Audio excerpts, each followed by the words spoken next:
Bonjour à toutes et à tous. Good morning, everyone.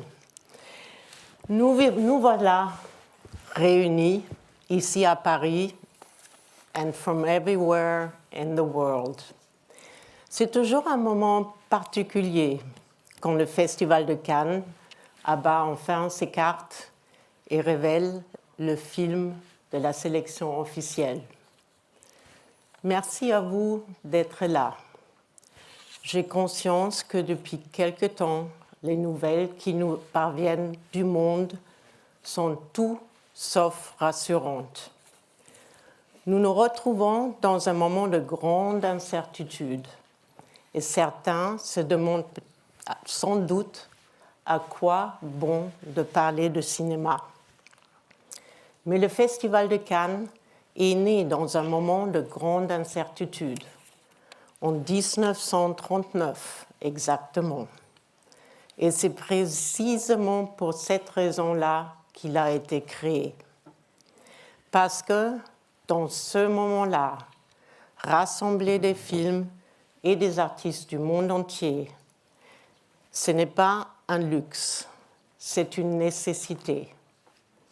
Parce que quand le monde s'assombrit et perd ses repères, montrer des films venus de tous les horizons n'est pas un geste anodin.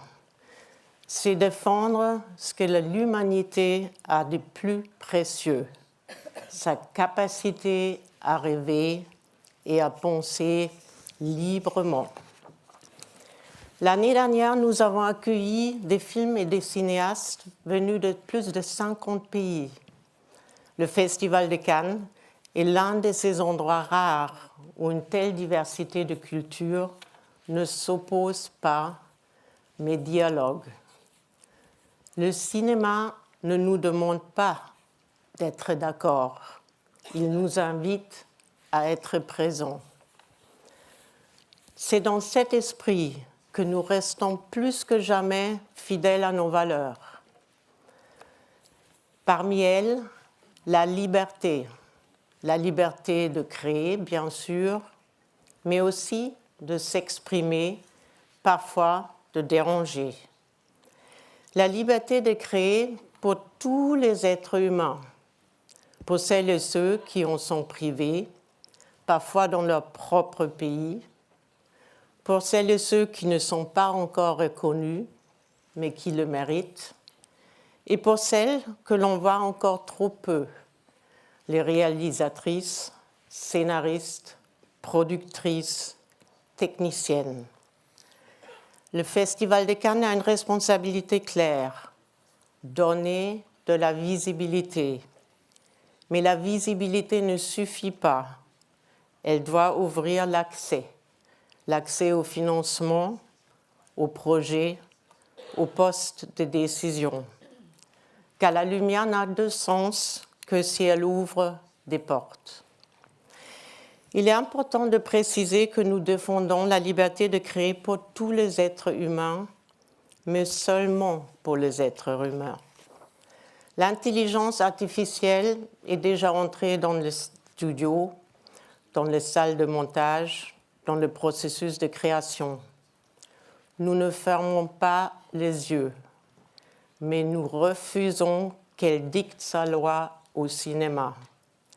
Derrière chaque image, il y a un cinéaste, mais aussi des dizaines, parfois des centaines de personnes qui ont mis leur talent, leur énergie, leur âme dans un projet commun.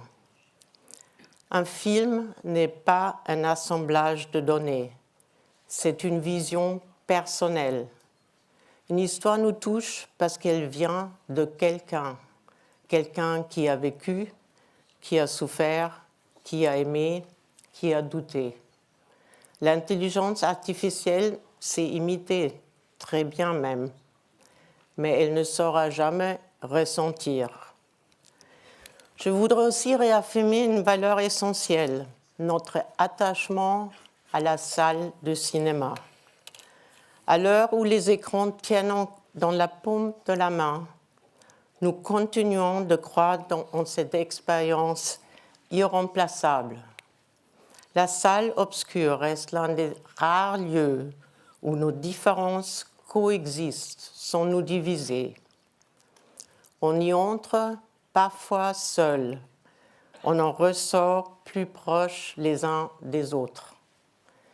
Ces valeurs, la diversité du cinéma, la liberté, la foi dans la créativité humaine ne sont pas abstraites. Cette année, nous avons choisi de les incarner à travers de 4 figures du cinéma. Park Chan-wook, notre président du jury, dont l'œuvre nous rappelle que le cinéma n'a pas de centre de gravité et qu'un film venu de Séoul peut déclencher un séisme culturel aux 4 coins du monde. Nous aurons également l'honneur de remettre 2 palmes d'or d'honneur, l'une à Peter Jackson, cinéaste visionnaire qui nous a montré depuis l'autre bout du monde que la technologie n'est rien sans le souffle de l'artiste. L'autre à Barbra Streisand, une icône qui a passé sa vie à briser le plafond de verre avant même qu'on ne leur donne un nom. Et pour illuminer la cérémonie d'ouverture de cette 79e édition, Eya Idara sera notre maîtresse de cérémonie, incarnant l'exigence, la générosité et la capacité de rassembler. Autant de parcours qui disent la même chose. Derrière une grande œuvre, il y a un être humain qui persévère. Le Festival de Cannes, lui aussi, persévère. Dans un monde en mouvement permanent, il reste un roc, un repère dans la tempête. Pas une forteresse fermée, mais un lieu où les valeurs ne s'ajustent pas au gré du vent. Nous sommes les dépositaires d'une tradition presque centenaire. Notre devoir est de la transmettre vivante aux générations futures. Ce festival est un équilibre délicat, un bien commun. Et je voudrais remercier toutes celles et ceux qui assurent sa protection contre vent et marée. Les équipes du festival qui travaillent depuis des mois avec une exigence et une passion extraordinaires. Le comité de sélection, mené avec tellement de talent par notre Christian Jeune, qui visionne tous les ans des centaines de films venus de tout le continent. Et un mot pour le journaliste ici présent et pour tous les cinéastes et professionnels du cinéma qui nous font confiance. Vous faites partie de ce festival autant que nous. Et puis Thierry, avec qui je partage cette aventure depuis plusieurs années maintenant. Nous échangeons, nous nous challengeons mutuellement, et c'est de cette exigence partagée que naissent les meilleures décisions. Nous partageons la conscience que ce festival hors du commun, aussi solide qu'il paraisse, reste fragile. Il mérite d'être défendu chaque jour. Maintenant, place au film. Thierry, à toi.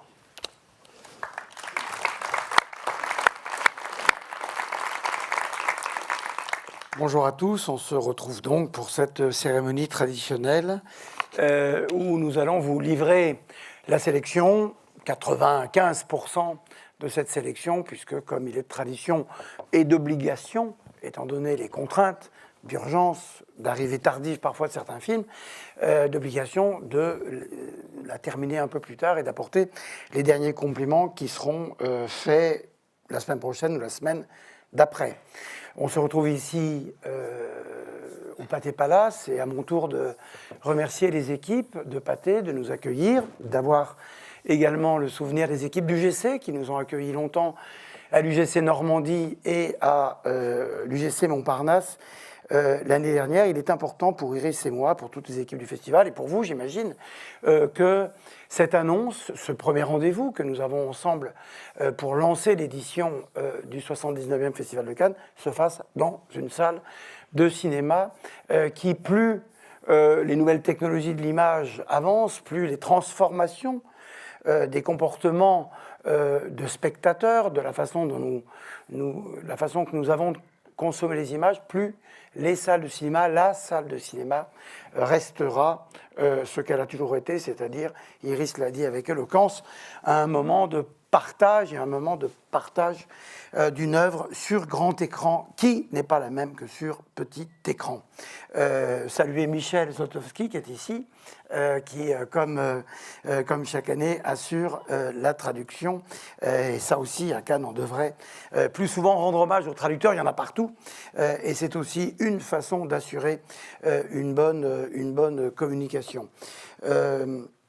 Dire également que tout plus grand festival du monde que nous pourrions prétendre être, nous pensons à nos collègues, nous pensons aux autres festivals, nous pensons à tous ceux qui, là où ils sont dans leur pays, alimentent la passion du cinéma, le désir de voir des films, cristallisent une manière qui consiste à placer qui dans une ville, qui dans un pays, qui, comme pour nous, pardon pour cette immodestie, sur la planète, met le cinéma au cœur des choses. Un cinéma qui, encore une fois, marque sa singularité au fur et à mesure que les années avancent. Dans les années 80, il y avait beaucoup de réflexions sur la mort du cinéma. Jean-Luc Godard, Serge Daney ont beaucoup parlé de ça.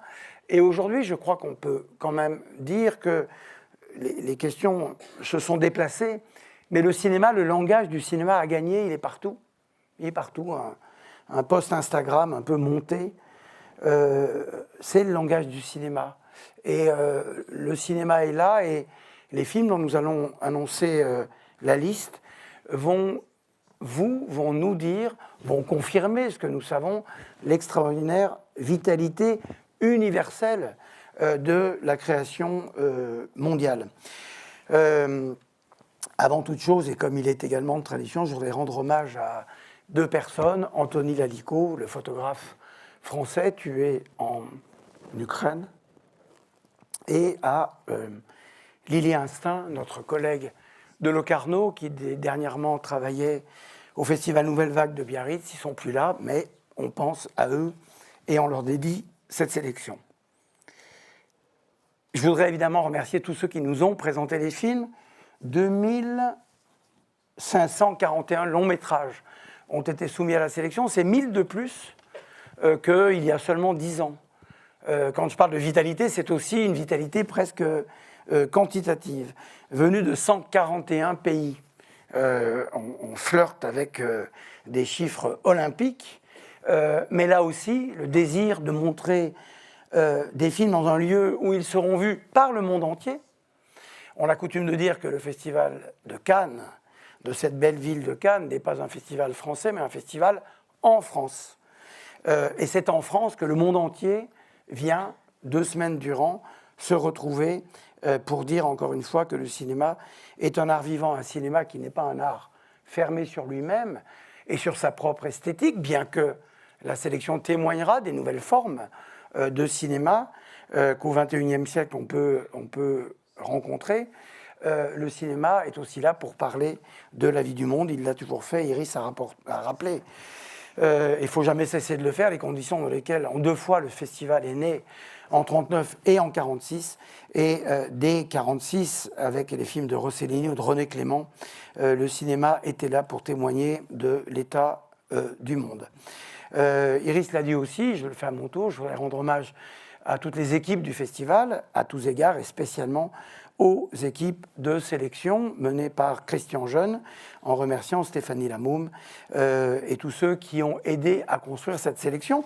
Je suis là devant vous, mais bien entendu, les 2541 films ont été vus, pas seulement par moi, d'ailleurs j'en ai pas vu 2541, personne n'en a vu 2541, mais par contre, tous les films qui nous sont envoyés sont tous vus par l'ensemble de ceux qui travaillent dans ces comités de sélection. On a vu des choses très belles, j'ai déjà eu l'occasion de le dire, qui disent encore une fois que le cinéma est dans un état de productivité, de créativité tout à fait formidable. On a vu aussi des films d'un genre dont il faut rappeler que ça fait partie du cinéma, des documentaires. Un documentaire de cinéma qui, là aussi, retrouve une existence singulière, quand des documentaires, il y en a sur les plateformes, 10 formidables par semaine. Parce que le documentaire est aussi un langage qui vient dire l'état du monde. Les films d'animation sont également de plus en plus présents. Quand il y a des années, il y a quelques années, on a commencé à dire Vals vis Bachir, Persépolis, ces films-là sont venus dire on est un cinéma qui existe aussi. L'année dernière, le beau parcours d'Amélie ou de Harco a prouvé également que le public et les multiples organismes de récompense du monde entier sont friands du cinéma d'animation, et nous avons en France le plus grand festival d'animation au monde, le festival d'Annecy. On va voir, dans cette liste, il y aura des films américains. Les États-Unis seront présents, les studios un peu moins.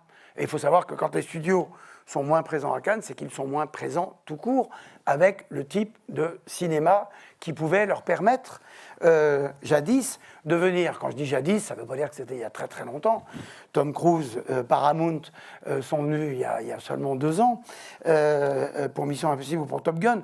Ce que je veux dire par là, c'est que en dehors du cinéma des studios, un cinéma indépendant, un cinéma ailleurs qu'à Los Angeles, continue d'exister, et cette sélection en portera la trace. Et les artistes de cinéma, on a évoqué Barbara Streisand, les artistes de cinéma seront là. Ce qu'on se dit au terme de ces 3 mois intenses, de ces 6 mois du processus de sélection, c'est qu'on a vu des films très intelligents. Hier, évidemment, nous avons fait beaucoup de déçus. On a fait beaucoup de gens dont on a cassé un peu l'espérance de vouloir venir présenter leur film à Cannes. Encore une fois, notre mode de sélection n'est pas de dire « j'aime, j'aime pas, c'est bien, c'est pas bien ». C'est de dire qu'est-ce que nous avons envie de montrer. Est-ce que ce film doit-il être ou pas montré à Cannes? Qu'est-ce que telle ou telle œuvre vient dire de ce qu'est le cinéma contemporain? Mais ce qu'on peut dire, c'est qu'au terme de cette sélection, on a vu des films très intelligents. On a vu des œuvres d'un très haut niveau, non seulement de cinéma, mais d'un très haut niveau de pensée. On a vu des films qui nous disent ce qu'est la vie sur Terre, avec des sujets très contemporains, les questions sociétales, les violences, la guerre, l'histoire, comme une sorte de retour, comme si le cinéma, qu'il a toujours fait, est aussi utile pour redire, souvent par la fiction, ce qu'ont été des moments d'histoire. On a vu des gens qui vivent en groupe, comme si on avait la nostalgie de ça, comme si on avait la nostalgie d'un moment où le monde était peut-être plus uni, à l'époque où on rêvait de le changer, à l'époque où on essayait de vivre une vie universelle, et ça, le cinéma continue à s'en donner la mission.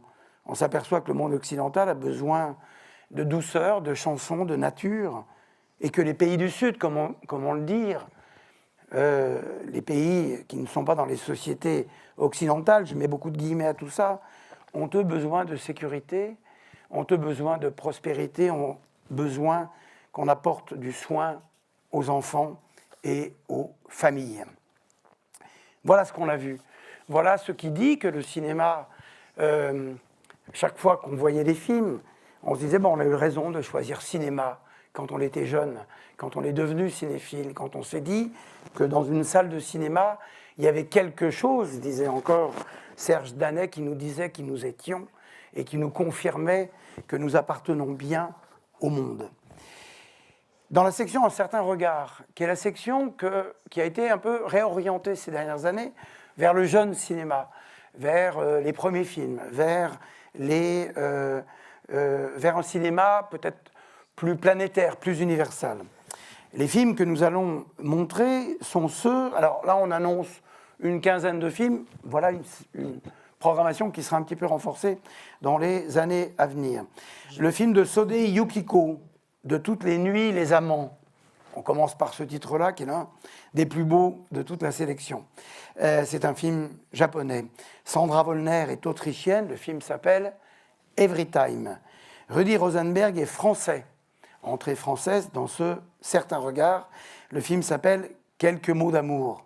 Vous voyez, on a besoin d'amour et de douceur. Katharina Revilis est allemande. C'est un premier film. Et le film s'appelle I'll Be Gone in June. Rakan Mayassi, c'est un film libanais, Yesterday, The Eye Didn't Sleep. Le Costa Rica n'a jamais été invité en sélection officielle, bien c'est fait, avec le film de Valentina Morel, Siempre soy tu animal materno. Je suis, ça s'appellera Ton animal maternel. Donc Costa Rica, première entrée. Oui, parce qu'il y a ça aussi, c'est 141 pays. Il a été dit dans une commission de l'Assemblée nationale que Cannes était une caste. 141 pays, c'est une caste assez large. Et là-dedans, il y a le Costa Rica. Et il y a le Chili aussi. Manuela Martelli, elle des Cielos. Leila Marrakchi est une cinéaste marocaine qui était venue il y a quelques années au Certain Regard. Elle vit entre le Maroc et la France, mais là, c'est un film fait entre le Maroc et l'Espagne. Et le film s'appelle La Mas Dulce. Viestur Keiris, c'est un cinéaste letton. Le film s'appelle Oula, c'est un film qui se sert d'une trame qui est celui de la basketteuse Nadia Semonova, la basketteuse lettonne qui, pour les historiens du sport, c'était les années 70, a été une figure importante, disparue tout à fait récemment.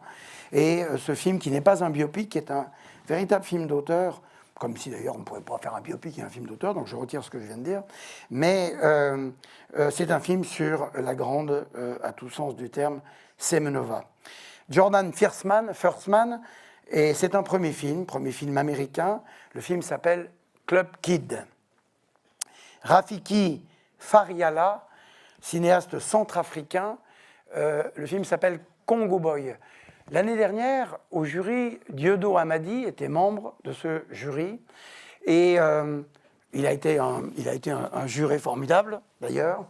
Et d'être là à Cannes, d'être partout, il s'est dit, moi je vais rentrer dans mon pays et je vais essayer de créer un CNC local, un CNC à Kinshasa. Et on est allé lui rendre visite, on a aidé à ça.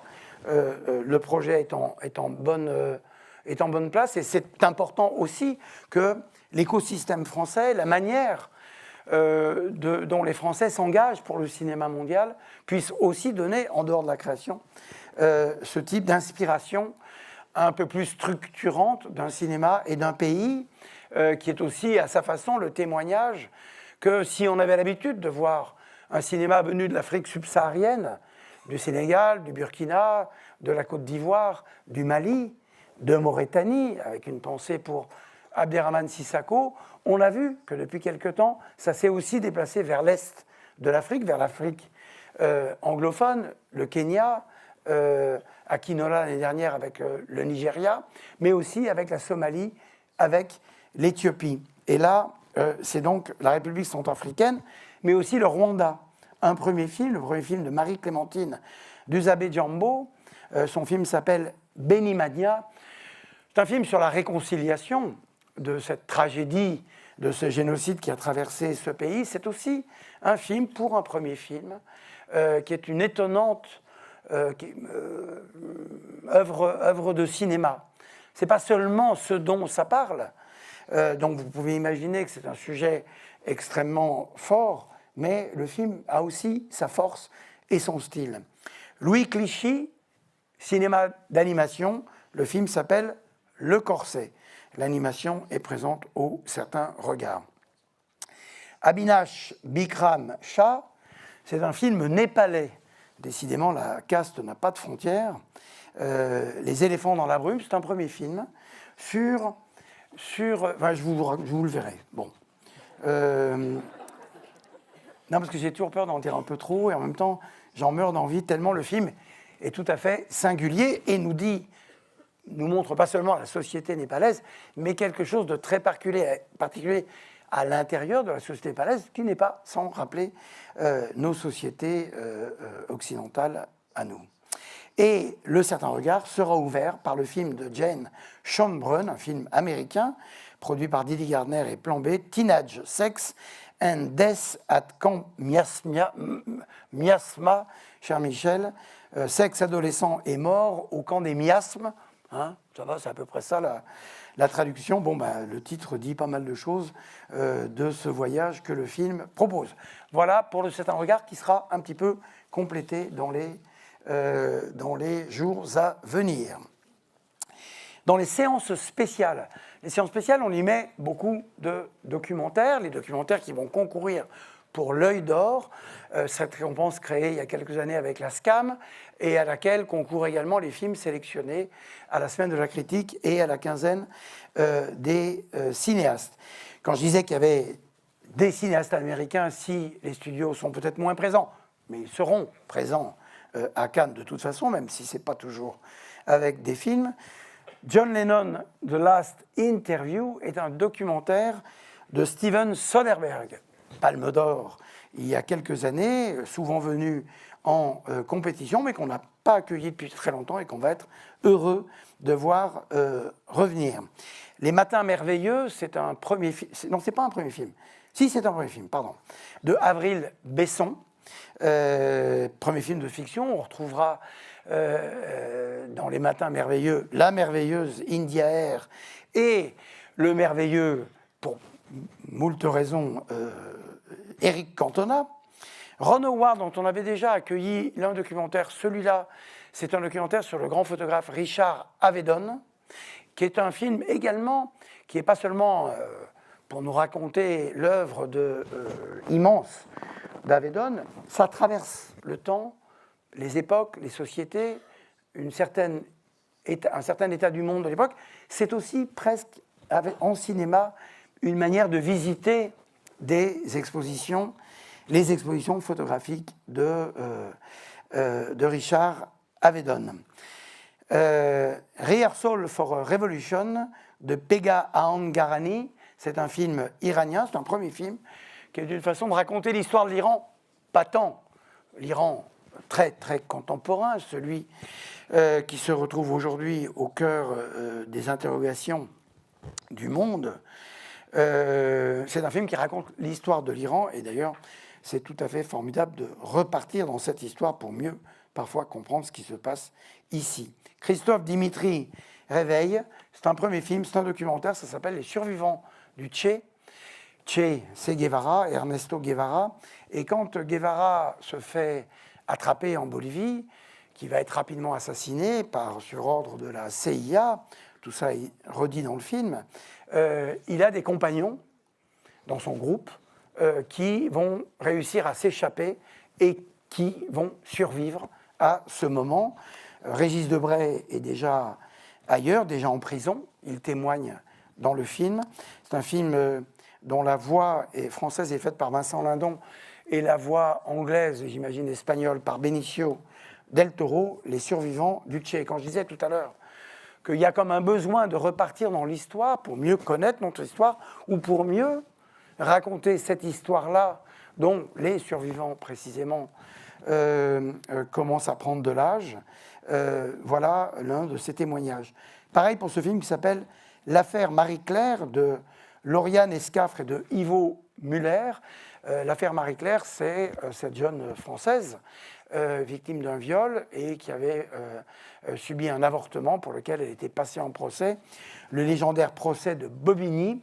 Et c'est un film dans lequel on retrouvera Charlotte Gainsbourg, en Gisèle Halimi, l'avocate, Cécile de France, Grégory Gadebois. C'est un film qu'il est également important de montrer aujourd'hui, d'abord pour rappeler cette histoire à laquelle beaucoup d'intellectuels, beaucoup de femmes de cinéma, Françoise Fabian, Catherine Deneuve, dans lesquelles elle s'était engagée. Aussi un film qui dit comment ces batailles-là furent gagnées en allant dans une société qui allait en s'apaisant.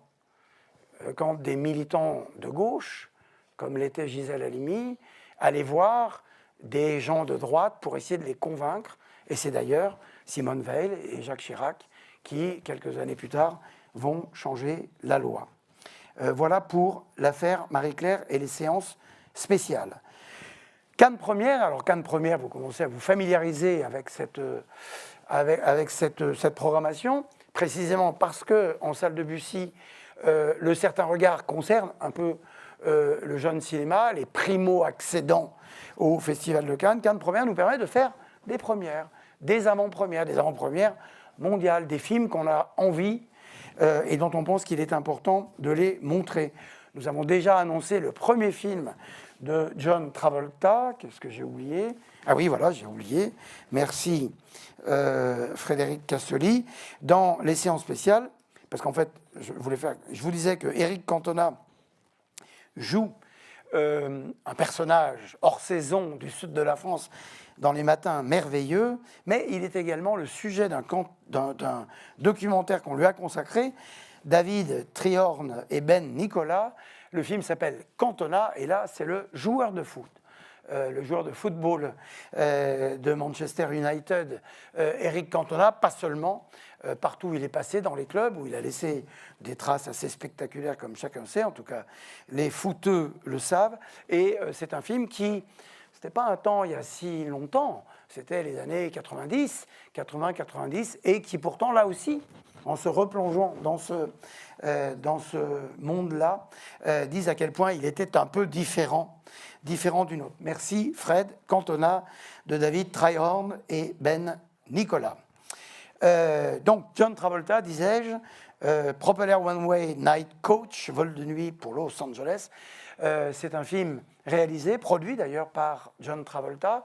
C'est un film d'1 heure qui raconte, chacun sait qu'il a une grande passion pour les avions, et ça raconte son premier voyage en avion de la TWA au-dessus du sol américain, dans le ciel, et on est heureux d'accueillir la légende Travolta à Cannes en réalisateur. Volker Schlöndorff, on est aussi heureux de le revoir. Volker est la Palme d'Or pour Le Tambour de 1979, la co-Palme d'Or avec Francis Coppola et Apocalypse Now. Son film s'appelle Le Bois de Clara. L'année dernière, Fatih Akin avait montré un film sur l'Allemagne, d'après 1945. Nous avions accueilli il y a 3 ans, Wim Wenders qui avait fait ce documentaire sur Anselm Kiefer. Et dans les conversations que les deux avaient menées, nés ensemble, en 1945, l'un, Anselm Kiefer, né en mars ou avril, c'est-à-dire l'Allemagne encore en guerre, et l'autre, Wim, né en septembre, et que c'était déjà pas la même Allemagne. Et que là, c'est un film que Volker utilise pour visiter l'histoire de son pays, un peu à la manière de Laurent Mauvigné qui a pris une maison pour en dire l'histoire à travers ceux qui en ont occupé les murs. Et bien là, c'est pareil, c'est un bois, c'est un endroit d'Allemagne, c'est un endroit sur Terre sur lequel Volker promène sa caméra pour en dire l'histoire. Kiyoshi Kurosawa, on le connaît, il est très productif, et là, il revient à l'une de ses passions, qui est un film d'époque, un film de samouraï. Ça s'appelle Le Château d'Arioka, Kiyoshi Kurosawa. Juan Cabral et Santiago Franco sont des Argentins, et le titre de leur film est The Match, The Game. Et The Game en question, c'est le match Argentine-Angleterre de 1986, de la Coupe du Monde 86.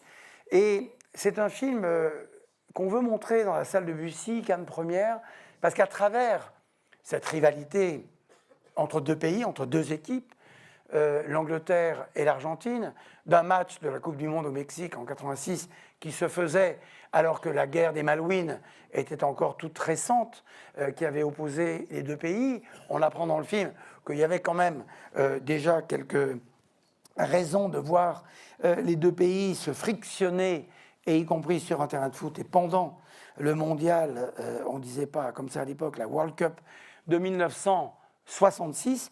Et là, Juan Cabral et Santiago Franco ont réuni des témoins de Georges Burruchaga, Georges Valdano, de l'équipe d'Argentine, qui regardent des images, et puis les témoins de l'équipe d'Angleterre, dont Gary Lineker, qui, à part d'avoir été un grand joueur de foot, est devenu un grand journaliste, faisant la preuve d'une clairvoyance d'analyse des matchs, etc., qui est dans le film. Et alors, truc formidable, c'est que c'est le fameux match où Diego Maradona, dont à un moment on voit l'image, et les trois Argentins disent « Il était beau, Diego ». Et il y a quelque chose de très touchant aussi. C'est 86, c'était il y a 40 ans. Et dont on voit bien, quand est évoquée la main de Dieu, que Gary Lineker, par exemple, ça lui fait encore mal au ventre 40 ans après d'avoir pris ce but dans ces conditions. Et puis, à Cannes Première, en avant-première, le film de Daniel Auteuil, La Troisième Nuit, qui est un film d'histoire, qui est un film d'époque, qui est également un film qui évoque le sauvetage d'enfants pendant la Deuxième Guerre mondiale dans la région de Lyon, à Vénissieux, exactement. Daniel Auteuil qui revient après ce film qui s'appelait Le Fil, qui avait été montré à Cannes en séance spéciale et qui a connu un gigantesque succès en salle. Encore une fois, pour nous, avec Christian Jeune, quand on réfléchit au film, ce n'est pas forcément toujours la compétition, les premiers jours, comme souvent on pense qu'il est important d'exiger, en exigeant le plus qu'on aurait au moins un peu. Non, nous, notre manière de faire, et j'espère que vous en serez d'accord quand vous verrez les films, là où ils se trouveront, c'est de trouver la meilleure place à chaque film, à l'intérieur de cette sélection officielle. Et c'est pour ça que dans les séances spéciales, nous y mettons aussi des films de fiction pour essayer de les aider et de les montrer. On passe maintenant à la grande salle avec les séances de minuit. Yeon Sang-ho, c'est un cinéaste coréen, donc vous connaissez le nom, puisque c'est le réalisateur du Train pour Busan. Le film s'appelle Gunche Colony. C'est un film d'horreur, c'est un film de zombies, des zombies qui naissent à l'intérieur d'un immeuble fermé. Vous pouvez imaginer qu'il y a là possibilité de beaucoup de procédés, processus narratifs. Bertrand Mandico n'est jamais venu à Cannes. C'est un festival, c'est une sélection où vous verrez qu'il y a beaucoup de nouveaux venus un peu partout, et c'est heureux. Et ça témoigne aussi de ce que, il y a quelques années, on nous disait c'est toujours les mêmes. Ben là, il y a plein de trucs, on ne pourra pas nous dire c'est toujours les mêmes. D'ailleurs, on ne nous dit plus c'est toujours les mêmes depuis assez longtemps. Bertrand Mandico, le film s'appelle Roma Elastica, film félinien à divers égards, mais y compris parce que il est tourné à Rome. Enfin, en tout cas, ça se passe à Rome en partie. Ça se passe sur un plateau de cinéma.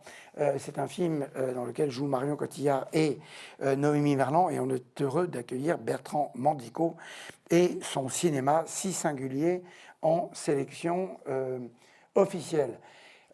Si Bertrand Mandico est déjà repéré sur la carte des cinéastes, Marion Le Corollaire, elle, ne l'est pas. C'est un premier film. Le film s'appelle Sanguine. C'est un film d'horreur médicale, sous-genre à l'intérieur d'autres sous-genres. Marion Le Corollaire, Sanguine. Quentin Dupieux, qui est venu un peu partout, lui, au Festival de Cannes, à minuit, hors compétition, en ouverture, il y a quelques années. Fulfill, c'est le titre de ce film, tourné à Paris avec des comédiens américains, Woody Harrelson et Kristen Stewart, mais également Charlotte Lebon. C'est un film très dupieux-ien. Ça vous permet déjà d'en imaginer des contours, ou justement de ne pas parvenir à les imaginer, car c'est toujours de belles surprises. Film très court, il y a parfois des films un peu longs, là on est sur un film assez court, comme le Travolta. Marco Nguyen, Nicolas Attané, c'est un premier film d'animation. Le film s'appelle Jim Quinn. Je raconte ? Oui. Non, parce que Iris adore l'histoire. Elle ne l'a pas vu, mais elle adore le pitch. Le pitch de Jim Quinn, c'est un film qui se passe dans les milieux parisiens, des salles de musculation. Dans le milieu homosexuel, des salles de musculation, dans les backrooms, etc. Et les homosexuels sont frappés d'une maladie, l'hétérose, qui les rend tous hétérosexuels. Et donc, Donc on essaie de trouver un remède pour qu'il puisse rester homosexuel, en particulier avec un jeune garçon qui entre dans la vie et qui, lui, est homosexuel et entend bien vivre son homosexualité. Ça s'appelle Jim Queen, c'est un film d'animation. Et j'espère que Marco Nguyen et Nicolas Tamé seront contents de la façon dont je le présente. Mais vous verrez ça, donc il sera présenté à minuit. Le hors-compétition, toujours dans la grande salle. Nicolas Winding Refn, Her Private Hell, leur enfer privé, leur enfer à elle. C'est du Nicolas Winding Refn tout craché. Vous verrez, lui qui aime bien la marge, se retrouve dans cette grande salle hors compétition. Vincent Garanque, le film s'appelle L'Abandon. Et l'abandon, c'est celui dont a été victime Samuel Paty, abandonné par les siens, abandonné par les gens qui l'entouraient, abandonné à la solitude, qu'il a vu se confronter à son assassin. Et l'abandon dit beaucoup de choses. Et par le cinéma, on peut aussi dire le procès, puis le procès en appel de l'assassin, des accusés autour de la mort de Samuel Paty ont eu lieu là il y a quelques mois. Le cinéma s'empare déjà du sujet et il nous a paru important de montrer ce film. Andy Garcia que nous connaissons, l'acteur, et se fait réalisateur pour un film qui s'appelle Diamond, un film tourné à Los Angeles dans des lieux qu'on pourrait dire que ce sont les lieux les hauts lieux, les lieux légendaires des films noirs, des romans de Chandler. Et d'ailleurs, c'est un personnage qui pourrait presque être un Philippe Marlowe qu'incarne Andy Garcia lui-même. Il joue dans son propre film. Un Marlowe d'aujourd'hui, un Marlowe pas complètement d'aujourd'hui non plus, parce qu'il ne se sépare pas d'une sorte de nostalgie, de promenade dans la ville de Los Angeles pour un film policier très contemporain. Guillaume Canet a écrit une histoire originale qui s'appelle Karma, avec Denis Ménochet, Marion Cotillard, et ce film-là sera présenté hors compétition. Guillaume Canet n'est venu qu'une seule fois à Cannes. Agnès Jaoui, qui elle n'était pas venue, je crois, depuis 2004, je n'ai pas vérifié, vous vérifierez. Son film s'appelle L'objet du délit, et c'est une comédie contemporaine autour d'une troupe d'opéra qui va monter les Noces de Figaro, une troupe d'opéra à l'intérieur de laquelle est notre maîtresse de cérémonie, Iris. Oui, tu es notre maîtresse de cérémonie. Eye Aïdara, dans lequel elle joue un rôle. On y retrouve également Agnès Jaoui elle-même, Daniel Auteuil. Et c'est une comédie dans laquelle, je vous disais, ce groupe de personnes, il va se passer plein de choses qui ramènent à beaucoup des questions que les sociétés contemporaines se posent sur le comportement des uns et des autres. Et puis enfin, hors compétition, la première partie du grand film sur le général de Gaulle, la bataille de Gaulle, et le titre de cette première partie c'est L'âge de fer. La deuxième partie, ça sera J'écrirai ton nom. Le réalisateur est Antonin Baudry, qui avait fait, chaque fois je dis Le Temps du Loup, c'est pas Le Temps du Loup. Non, Le Chant du Loup. Le Chant du Loup, merci de me corriger. L'âge de fer, donc c'est la première partie, film de 2h30, Antonin Baudry, qui a eu un passé de diplomate aux côtés de Dominique de Villepin, d'où ce scénario de cette bande dessinée qui s'appelait Quai d'Orsay, dont Bertrand Tavernier a fait un film, avec Antonin comme co-scénariste. Et là, il s'est lancé lui-même dans cette grande bataille de deux films de 2h30. L'un sortira juste après Cannes, l'autre un mois plus tard, au mois de juillet, la bataille de Gaulle, l'âge de fer. Antonin Baudry. On arrive maintenant à la liste de la compétition, dans laquelle il y a 11 entrants. Je vais vous annoncer une liste de 21 films. Il y a un film dont vous allez vous dire, tiens, c'est marrant, il n'y est pas. Normalement, il y sera. Je vous assure qu'on ne fait pas de faux suspense. Mais il y a toujours ça. Il y a toujours des contrats pas encore complètement signés, des choses qui doivent être réglées avant une arrivée à Cannes. Donc on espère bien, dans les compléments de sélection qu'on annoncera bientôt, pouvoir y inclure le film en question. Donc vous allez vous dire, tiens, comment ça se fait qu'il n'y est pas? Justement, il y sera peut-être. Je commence par Andrei Zagintsev, le cinéaste russe, mais ce n'est pas un film tourné en Russie, puisqu'il n'est plus dans ce pays agresseur de l'Ukraine. Son film s'appelle Minotaure, et précisément, c'est un film qui parle de la société russe d'une façon qu'on n'a pas l'habitude de voir, c'est-à-dire la bourgeoisie. La bourgeoisie russe, ces gens assez riches qui se retrouvent confrontés à la conscription, à la façon dont ils doivent, quand ils sont chefs d'entreprise, et qu'ils ont autour d'eux des jeunes gens, faire des listes pour les envoyer à la guerre. Et par ailleurs, une bourgeoisie en proie à des problèmes, je ne veux pas dire des problèmes de bourgeois, loin de moi, cette idée, d'autant plus que ce sont des catégories sociales assez anciennes, mais précisément, le film est aussi une sorte de remake de La femme infidèle de Claude Chabrol. Donc, vous voyez que Zagintsev mêle dans son film un certain nombre de sujets. Nouvelle entrée en compétition, il n'y est jamais venu, Rodrigo Sorogoyen, on l'avait montré Asbestas, qui avait lancé aussi le succès de Cannes Première, et il revient avec un film qui s'appelle El Ser Querido, avec Javier Bardem en cinéaste démiurge, cinéaste sur un plateau qui ne fait pas de concessions, qui est tout le temps dans l'accomplissement du désir qu'il a de mener à bien son projet, un plateau qui évidemment lui aussi est traversé de toutes les questions contemporaines qui se posent en matière comportementale, et Javier fait merveille dans ce film-là.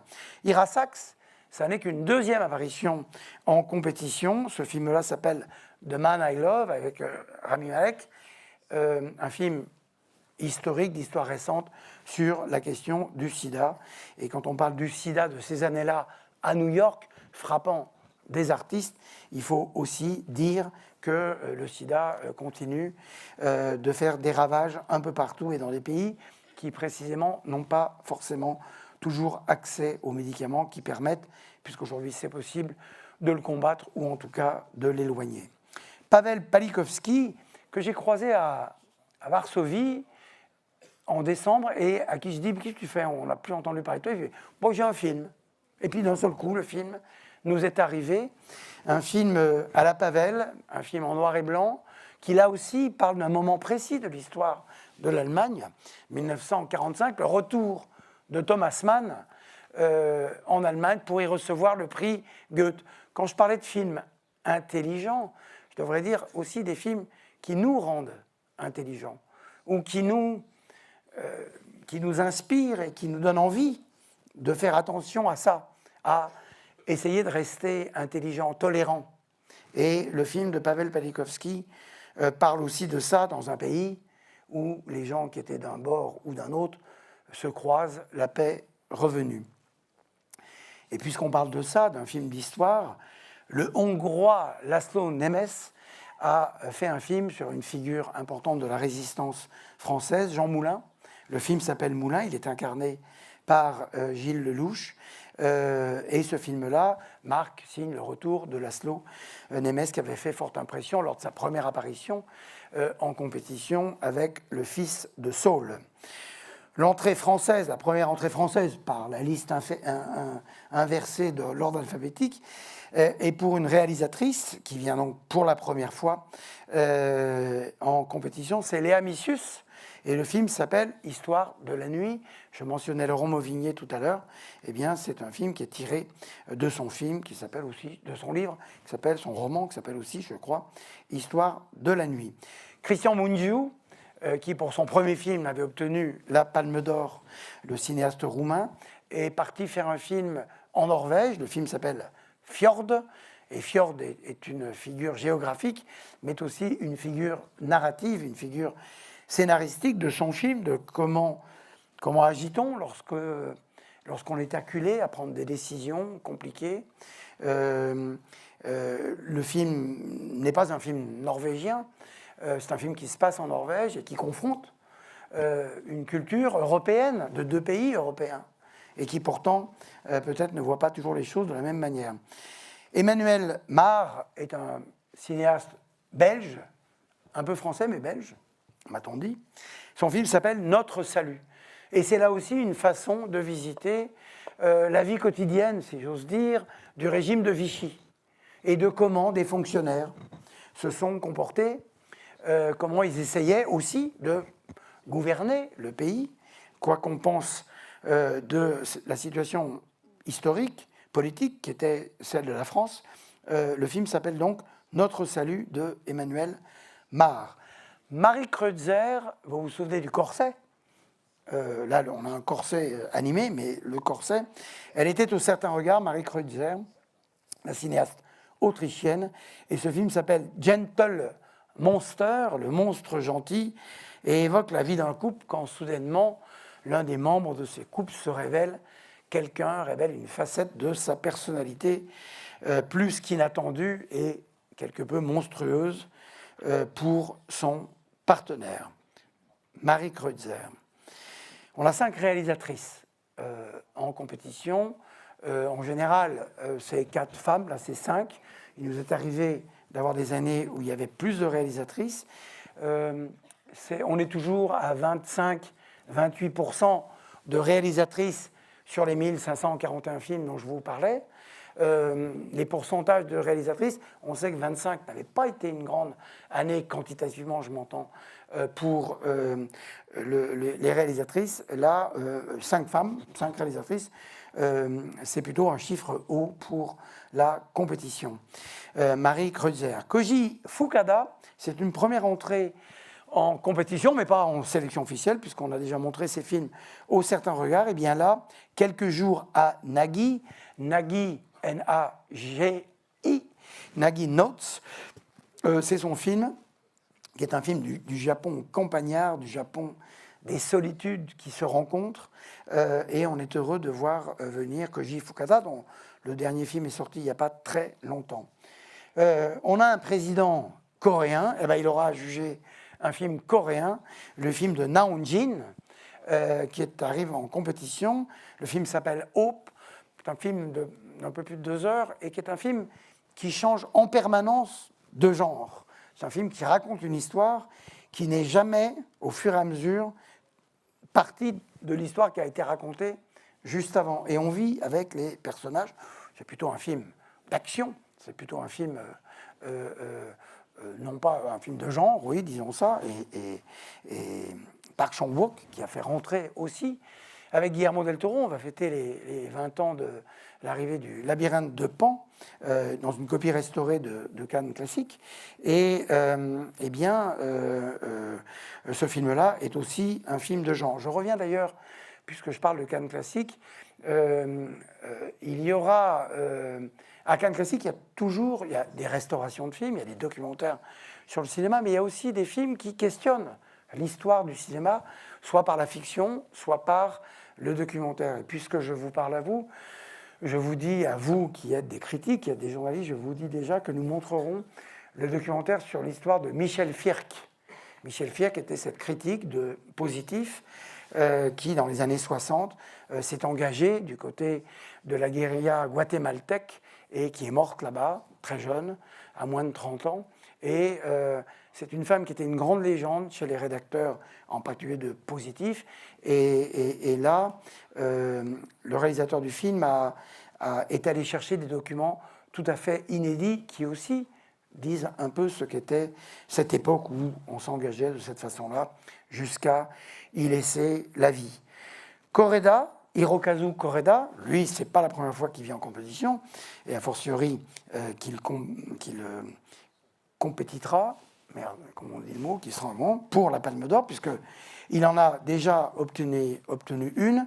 Ship in the Box, c'est son nouveau film, et Iris l'évoquait, c'est un film qui parle de l'intelligence artificielle. On retrouve les thèmes de Koreda, l'enfance, l'innocence, ce que les anglo-saxons appellent le coming of age, qu'est-ce qui fait qu'on passe d'un état à l'autre, et en particulier la question de l'intelligence, dont il faut rappeler que l'intelligence artificielle est à l'intelligence ce que le vélo électrique est au vélo. Et que pour savoir faire du vélo électrique, il faut savoir faire du vélo, et pour l'intelligence artificielle, il faut aussi savoir faire du vélo. Donc, Hirokazu Koreda. Deuxième entrée française, Jeanne Herry, qui n'est jamais venue à Cannes. Nous avions le plaisir de la voir comme administratrice, puisque c'est une femme engagée dans les combats syndicaux, et elle représentait l'ARP, les auteurs, réalisateurs, producteurs. Eh bien, Jeanne, elle vient comme cinéaste qu'elle ne cesse jamais d'être. Le film s'appelle Garance, avec Adèle Exarchopoulos. Je n'ai pas mentionné que dans le film de Marie Kreutzer, on retrouve Léa Seydoux. Je rappelle que Léa Seydoux et Adèle Exarchopoulos, avec Abdel Keshish, avaient tous les trois obtenu une Palme d'Or pour La vie d'Adèle. Arthur Harari, autre entrée française. Arthur avait fait l'ouverture du Certain Regard avec Onoda, souvenez-vous. Eh bien, ce film s'appelle L'Inconnu. Il est adapté d'un roman graphique. C'est un film qui parle de substitution de personnalité, de schizophrénie, de beaucoup de choses. Il reviendra à ceux qui le verront. Vous, en particulier, ça a été dans le comité l'un des films les plus discutés. D'abord pour essayer de voir ce que c'était que cet objet de cinéma extrêmement singulier. Et on espère que vous poserez les mêmes questions. Le Festival de Cannes a toujours été marqué, avant toute chose, par les batailles d'Hernani, esthétiques, par la façon, rappelons que l'Avventura avait été sifflé, que, puisqu'on parlait de Fellini, la Dolce Vita n'avait pas été bien accueillie lorsqu'il reçoit la Palme d'Or en 60 des mains de Georges Simenon. Voilà, Arthur Harari, L'Inconnu. Autre entrée japonaise de cette compétition, Ryusuke Hamaguchi, dont nous avions montré Drive My Car en compétition, qui avait eu une carrière mondiale tout à fait formidable. Et là, ce film s'appelle Soudain. C'est un film japono-français, franco-japonais, tourné à Paris avec des comédiens français, avec des comédiens japonais, mais qui disent, là encore, la place que prend Ryusuke Hamaguchi dans le cinéma mondial. La réalisatrice Valeshka Grisbach, produite par, et j'ai plaisir à citer son nom, Maren Ade, la cinéaste qui avait fait tant d'effets à Cannes avec Toni Erdmann. Alors ça, je vais laisser Iris dire le titre en allemand. Das geträumte Abenteuer. Voilà. L'aventure rêvée. L'aventure rêvée. L'aventure rêvée. C'est un film, Valeshka fait des films toujours, cinéaste allemande, autour de la Bulgarie, de ce coin d'Europe, que par le cinéma, parce que nous sommes tous là, on est cinéphiles. Jean Duchet disait, le cinéma est un instrument de connaissance du monde. Précisément là, tout à coup, on est dans des lieux européens sur lesquels on apprend pas mal de choses. Lucas Dont, voilà un film qui ne devait pas être prêt, qui devait être prêt et puis plus, et puis finalement si, on l'a vu seulement hier, il travaille d'arrache-pied pour le terminer, le film s'appelle Coward. Lucas Dont est ce jeune cinéaste belge qu'on avait découvert au Certain Regard, qui était venu ensuite en compétition et qui revient avec ce film qui traite de la guerre de 14 dans une couleur, une lumière inspirée des photos couleurs de l'époque produites par le procédé lumiériste de l'autochrome. Et c'est un film, évidemment, Lucas est un grand metteur en scène, c'est un film de pur cinéma qui existe très souvent par la seule grâce de la mise en scène et de la caméra. Javier Calvo et Javier Ambrosi, autre entrée espagnole après Rodrigo Sorogoyen en compétition, La Bola Negra, La Boule Noire, aussi film historique qui visite à travers la trace qu'a laissée Federico García Lorca, qui visite un moment de l'histoire de la guerre civile, pas du côté complètement des républicains. C'est un film à la grande inventivité de mise en scène, dans lequel Penélope Cruz fait une apparition éclair mais inoubliable. Ça s'appelle donc La Bola Negra de Javier Calvo et de Javier Ambrosi. Enfin, dernière entrée française dans cette compétition, Charline Bourgeois-Taquet, dont le premier film avait été montré, je crois, à la Semaine de la Critique. Celui-là s'appelle La vie d'une femme, avec Léa Drucker, qui a prononcé un discours assez inoubliable au César cette année. Donc voilà, c'est un film dans lequel on retrouve comme acteur, quelqu'un qui faisait partie du jury en 2003, l'écrivain italien Eri De Luca, dont j'espère qu'il reviendra nous voir, tant on a gardé un beau souvenir de sa contribution au jury cette année-là.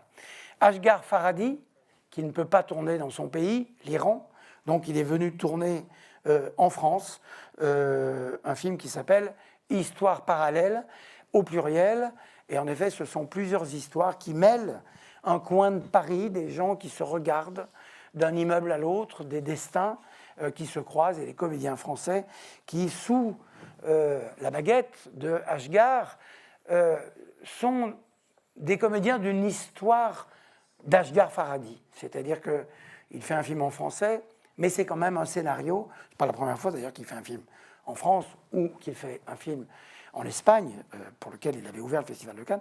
Mais voilà, ces comédiens formidables qui forment complètement une troupe dans son film. Et puis Pedro Almodóvar, qui revient avec Amarga Navidad, film déjà sorti en Espagne avec beaucoup de succès et qui nous permettra d'accueillir Pedro Almodóvar et toute l'équipe de LDCO et des comédiens dans son film qu'on n'a pas l'habitude de voir, qu'on ne connaît pas. Et évidemment, Pedro Almodóvar, les Javier, Calvo Ambrosi et Rodrigo Sorogoyen disent aussi, le film de Carla Simone est sorti là, il y a 2 jours, un certain mouvement dans le cinéma espagnol qui pourtant souffre, doit trouver des modes de financement, les salles de cinéma aussi là-bas, il y a des gens qui tiennent bon, des distributeurs pour faire vivre le cinéma dans ce pays.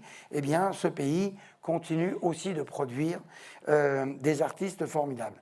Et cette compétition qui sera donc, je l'espère autant que vous, augmentée d'un film, commencera le mercredi 13 mai, car le mardi 12 mai, c'est l'ouverture du festival, une ouverture qui se fera, vous le savez, avec, en hors compétition, le film de Pierre Salvadori, La Vénus électrique. Voilà, merci à tous, et j'espère, Fred, que j'ai rien oublié d'autre.